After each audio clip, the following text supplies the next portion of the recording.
Sa totoo lang, hindi ako masaya sa kama sa'yo. Hindi ka ba nahiya? Ang liit-liit sa'yo? Tapos hindi ka pa marunong magdala sa kama? Hindi siya marunong magromansa eh. Direct, patong diretso, pasok. Tapos ang gusto niya pa sa akin, maghiyaw-hiyaw. Paano ako maghiyaw? Ang saya-saya mo ngayon, pare, ah. Birthday kasi nung anak ko bukas, pare. Natutuwa lang kasi ako sa kanya dahil hindi siya naninigarilyo. Hindi siya umiinom ng alak. Hindi siya namumbabae.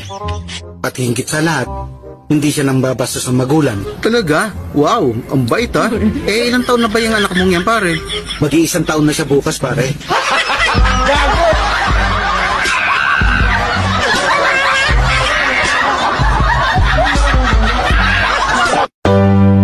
Kung ikaw yung babaeng hindi mahilig sa gwapo, what?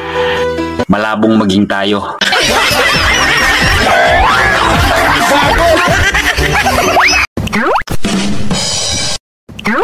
Ay nako, huwag kayong matakot sa bagyo. Ha? Hindi liliparin yung bubong nyo. Bakit naman? May nakatirang pabigat dyan.